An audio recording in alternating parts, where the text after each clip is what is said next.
The flickering candlelight danced across the polished mahogany table, reflecting in the crystal glasses she'd meticulously placed. A vase of lilies, her favorite, sat as a centerpiece, their perfume thick and cloying. It was a scene crafted for romance, a stage set for whispered promises and rekindled passion.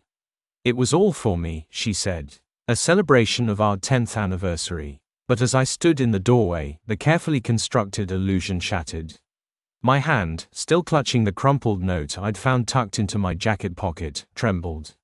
It wasn't a love letter, it was a goodbye. From her, to him. "Surprise," she chirped, turning from the oven, a practiced smile plastered on her face.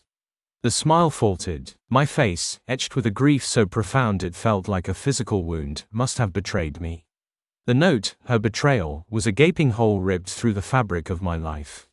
"What's wrong?" she asked, her voice laced with a nervousness that didn't quite mask the underlying guilt. I didn't answer. Instead, I walked towards her, the note outstretched. The blood drained from her face as her eyes scanned the words of stolen moments, of a love she claimed to reserve for me, now poured out for another. Her carefully constructed world began to crumble. The carefully chosen music, the soft lighting, the elaborate meal, all mocked the devastation that was tearing through me. She collapsed, not in a dramatic swoon, but a slow, agonizing crumpling, like a puppet with its strings cut. Her sobs, initially muffled, grew into racking heaves that shook her entire body. But I felt nothing. No pity, no anger, just a hollow emptiness. The woman I loved, the woman I'd built my life around, was a stranger. I left her there, amidst the ruins of her romantic dinner, and drove. The destination didn't matter. I just needed to escape the suffocating weight of her deceit. My mind replayed every shared laugh, every intimate moment, every whispered, "I love you," now tainted with the bitter knowledge of their falsehood. I ended up at a bar, a dimly lit, smoky place I'd never been to before.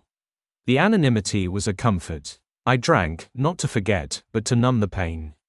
As the whiskey burned its way down, a cold, hard clarity began to form. I wouldn't wallow. I wouldn't let her break me. I spent the next few days in a haze of grief and planning. I contacted a lawyer, initiated divorce proceedings, and began the slow, painful process of disentangling our lives.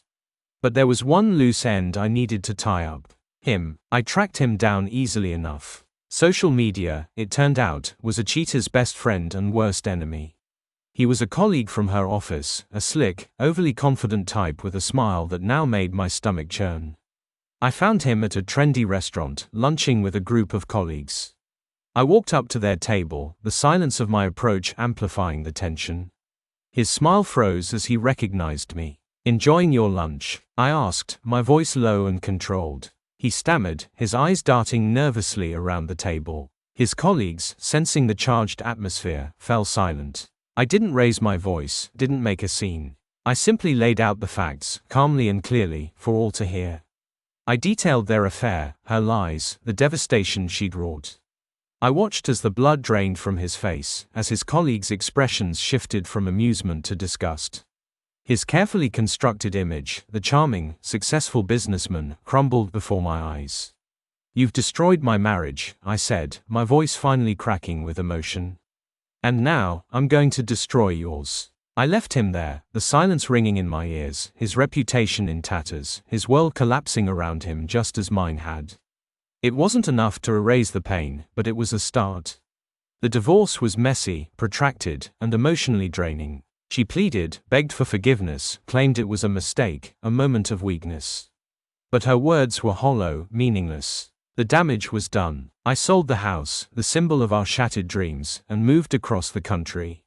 I started over, rebuilding my life piece by piece. It wasn't easy. There were days when the grief threatened to consume me, when the memories of what we had lost clawed at my throat. But I persevered. I found solace in work, in new friendships, in the simple act of putting one foot in front of the other. Slowly, painstakingly, I began to heal. Years later, I received a message from a mutual acquaintance. She was living alone, her career in ruins, ostracized by those who once called her friend. He had left her shortly after the confrontation, his reputation tarnished beyond repair. They both paid a heavy price for their betrayal. I felt a flicker of something, not quite satisfaction, but perhaps a sense of closure. Their downfall didn't bring back what I had lost, but it affirmed that actions have consequences. My life wasn't what I'd envisioned. The future I'd planned, the one with her by my side, was gone. But in its place, I'd built something new, something stronger, something entirely my own. The scars remained, a reminder of the pain I'd endured, but they were also a testament to my resilience, to my ability to rise from the ashes of betrayal and forge a new path. And in that, I found a strange kind of peace.